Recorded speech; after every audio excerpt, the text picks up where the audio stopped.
Bonjour à tous, c'est Jean-Luc Haut sur sa chaîne YouTube.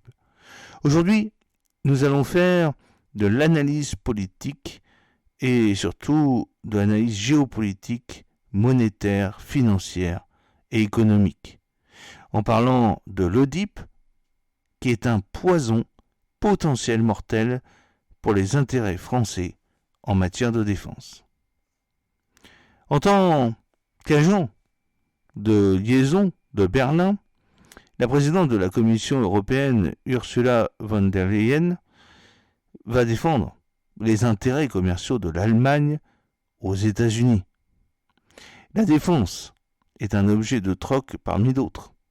Avec l'Oedipe, la Commission ne se contentera pas d'outrepasser les traités. Et oui, puisqu'en réalité, dans les traités de Lisbonne et ceux précédents, il n'y a pas de commissaire européen chargé de la défense. Rappelez-vous que du temps du général de Gaulle, on avait utilisé la chaise vide. Elle cherche en outre à s'arroger de véritables pouvoirs en matière de défense, au détriment de la souveraineté des États membres, au mépris là encore de l'état actuel du droit. Le règlement du programme européen pour l'industrie de défense en cours d'adoption devrait définir l'industrie européenne de la défense par 3 critères cumulatifs. Une autorité de conception européenne, un maximum de 35% de composants extra-européens par rapport à la valeur totale du produit, et l'absence de restrictions d'utilisation.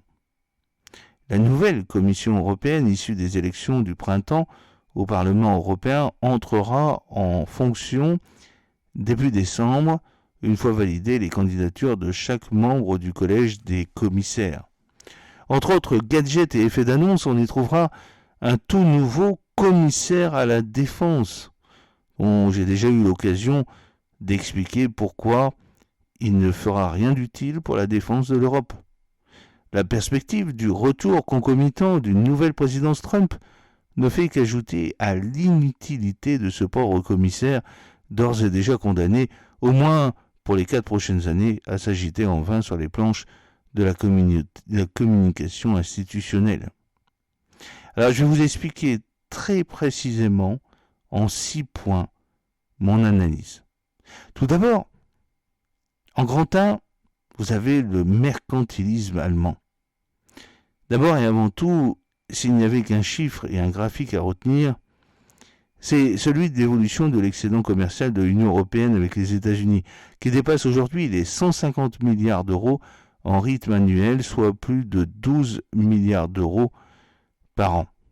Comme explique le site Statista, qui réalise des études statistiques à partir de données officielles des États, depuis le début du millénaire, la balance commerciale de l'Union européenne avec les États-Unis ne cesse de s'accroître.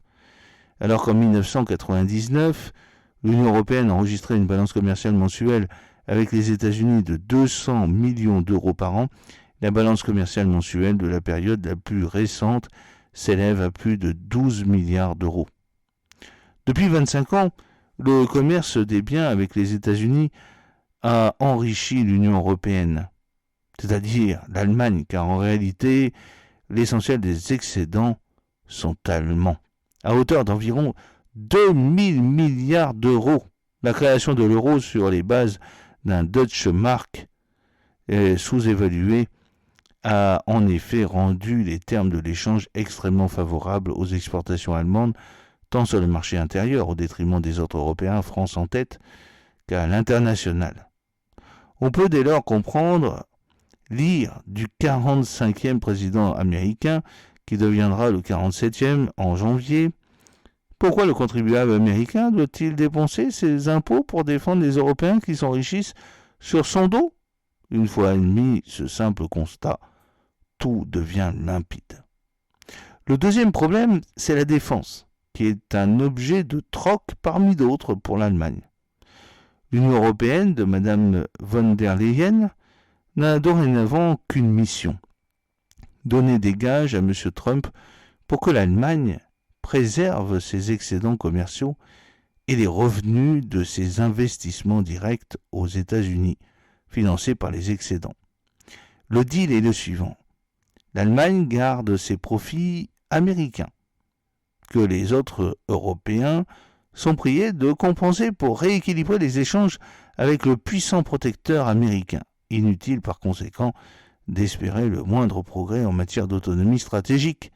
Dans quelque secteur que ce soit, l'Allemagne veillera à ce que son client américain soit satisfait des termes de l'échange. On l'a vu dans le secteur spatial, où l'Union européenne a perdu l'accès à l'espace pour ses satellites faute de commandes étatiques suffisantes. L'Allemagne faisant appel à SpaceX dans le même temps. On notera que SpaceX appartient au milliardaire Elon Musk dont l'influence sera considérable sur l'administration Trump et que l'usine européenne de Tesla, propriété du même M. Musk, est également en Allemagne.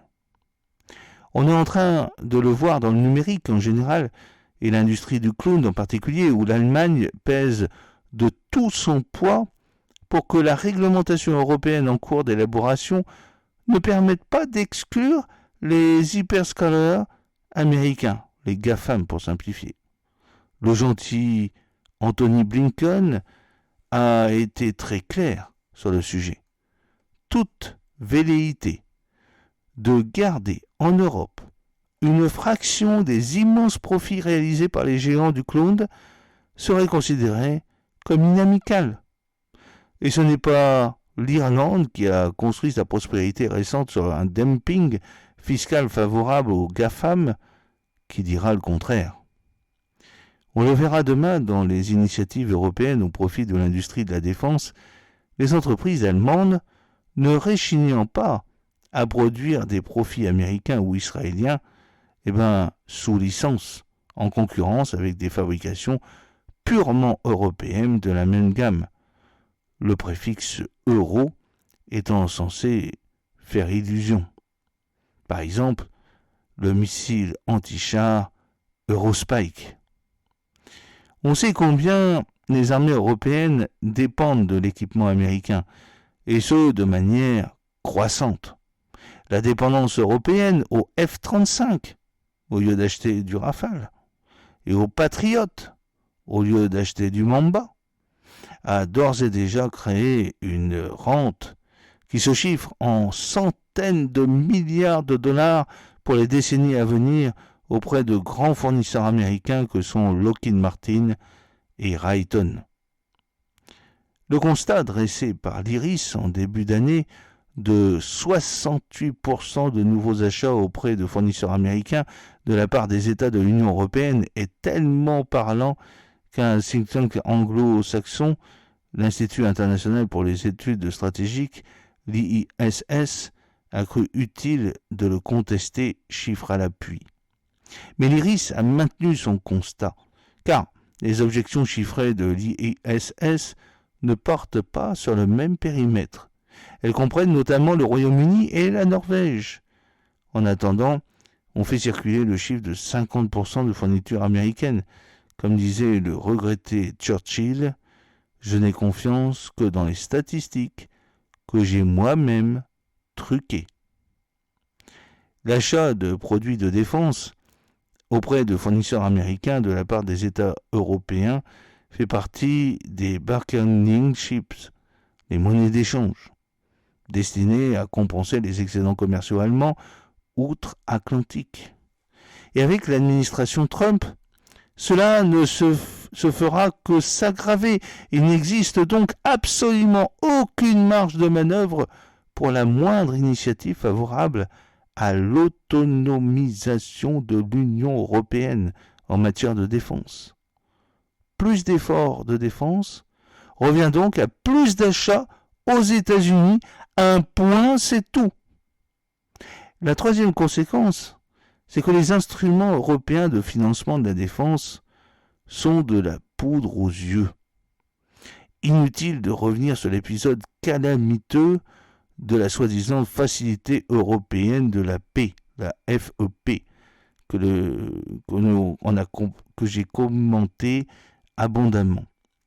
Le blocage hongrois de cet instrument non communautaire, mais intergouvernemental, donc régi par le consensus, pour le volet des remboursements des cessions à l'Ukraine, est soutenu en sous-main par les trois principaux contributeurs nets que sont l'Allemagne, la France et l'Italie, ensemble à hauteur de la moitié d'un budget dépassant les 12 milliards d'euros et qui aura essentiellement permis aux Polonais de remplacer leurs blindailles et leurs vieux coucous soviétiques par des équipements américains et coréens qui ne leur auront pas coûté cher.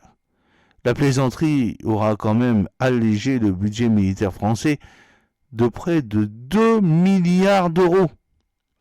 Concernant les instruments communautaires, revenons un instant sur le fameux Fonds européen de la défense, FED ou FEDEF, dont tout le monde vante les mérites alors que personne n'a encore vu la moindre réalisation concrète.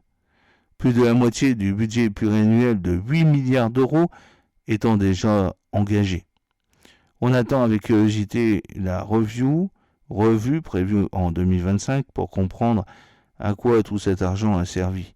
Ou plutôt, avoir l'impasse dans laquelle est engagé le programme de drone mâle européen RPAS, qui n'a toujours pas accouché du moindre démonstrateur après 8 ans d'études et qui bénéficie des largesses du Fed depuis ses débuts. On est en droit de s'attendre au pire.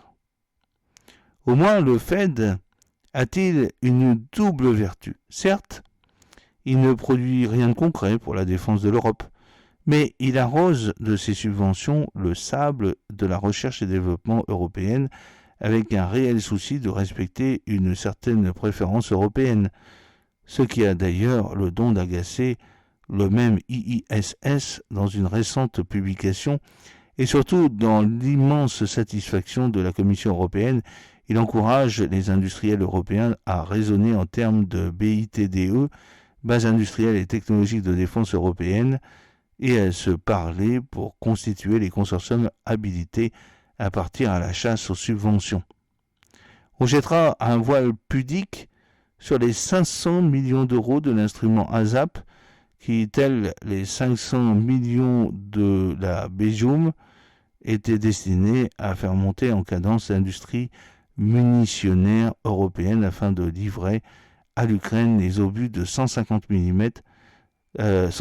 mm dont ces artilleurs avaient besoin, avec le succès que l'on sait, où l'on voit que finalement Pyongyang est un allié plus fiable que Bruxelles. Nul besoin, par ailleurs, de faire de longs développements sur le DIRPA, instrument provisoire doté de 300 millions, répartis en 5 parts égales de 60, pour que chacun soit content.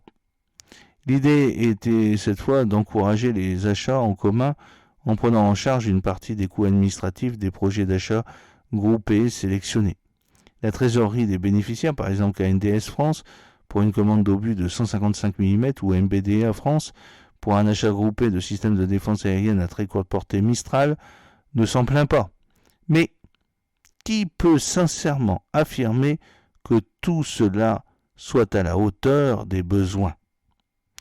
Quatrième problème, l'EDIP, qui est un poison mortel.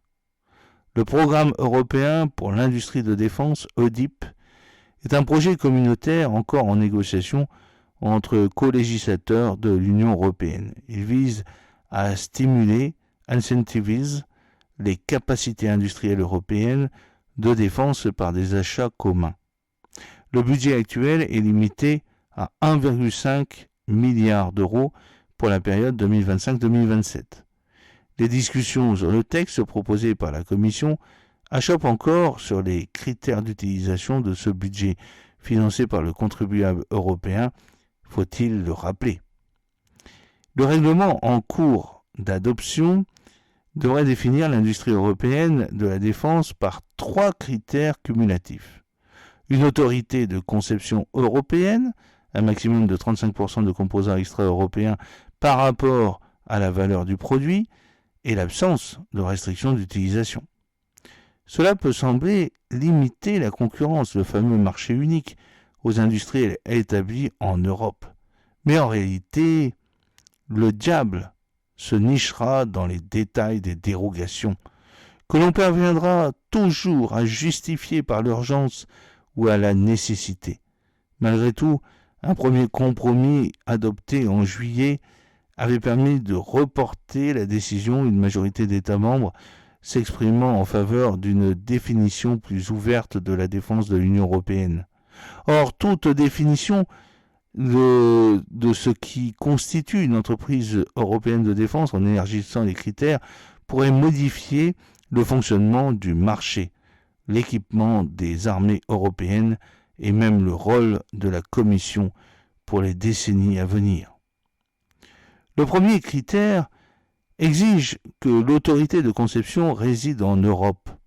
Un groupe de 28 entreprises européennes conduites par Airbus définit ce principe comme la pleine capacité d'une entreprise à décider sans restriction de la définition, de l'adaptation, de l'intégration et de l'évolution du produit. Or, cette définition ne dit rien de la propriété intellectuelle, du contrôle réellement exercé sur les instances dirigeantes de l'entreprise ou de la maîtrise de la chaîne de la valeur nécessaire à la fabrication du produit fini. Nombreux sont en Europe les intégrateurs de systèmes comprenant une majorité de composants extra-européens.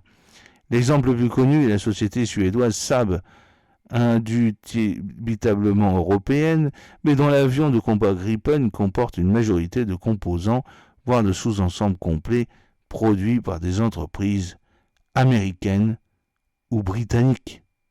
Or, Saab est légitimement considéré comme l'autorité de conception du Gripen, apte à en faire évoluer les configurations.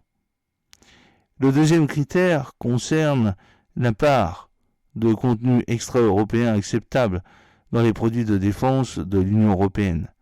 Le plafond de 35% résulte notamment des âpres discussions déjà conduites lors de l'élaboration du règlement EDIRPA. Il signifie qu'un équipement comportant moins de 65% de composants européens en valeur ne serait pas éligible à la subvention EDIP. Or, à ce jour, aucune méthode standardisée de calcul de cette valeur n'est associée à ce critère. Il faudra donc, comme pour le calcul des remboursements FEP, faire confiance aux déclaratifs des États, sans que la Commission puisse le contre-expertiser.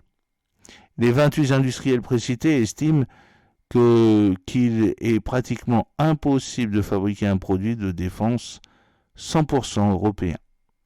C'est bien là que le DIP pêche. Plutôt que de subventionner des fournisseurs extra-européens, pourquoi ne pas consacrer les dites subventions à développer des produits, des composants sinon 100% européens, du moins complètement ITAR-free, c'est-à-dire non soumis au contrôle de l'État américain, au moins dans un premier temps. De fait, le troisième critère s'attache précisément à contenir les restrictions d'utilisation imposées notamment par les États-Unis sur les composants intégrés dans les produits européens, régis par l'International Traffic in Arms Regulation, l'ITAR. Les amendements apportés au projet du règlement EDIP en juillet visent à limiter l'effet des restrictions afin qu'elles n'entravent pas l'utilisation, la vente ou le transfert du produit. Ces restrictions peuvent en effet avoir un impact considérable sur le champ de bataille et affecter le contrôle des États sur l'utilisation de leur propre équipement de défense. Or, il serait tout à fait intolérable qu'un pays européen subisse la moindre restriction dans l'utilisation des équipements subventionnés par l'instrument EDIP. Résumons-nous. Quand il sera entré en vigueur, l'EDIP permettra à la Commission de subventionner sur le budget de l'Union européenne des achats groupés de la part d'au moins 4 États d'armement, de munitions et autres équipements de défense. Rappelons que, faute de pouvoir juridiquement acheter directement des produits de défense, la compétence de l'Union européenne en la matière repose principalement sur l'article 173 du TFUE destinée à soutenir la compétitivité industrielle européenne. En toute logique, le budget de l'Union européenne ne peut être utilisé qu'à développer l'industrie de l'Union européenne. Mais en jouant sur les dérogations, sur l'imprécision de la définition de ce qu'est une autorité de conception, sur le calcul de la valeur de composants, voire en tolérant des restrictions d'usage, l'EDIP finira par contourner l'esprit de la lettre des traités.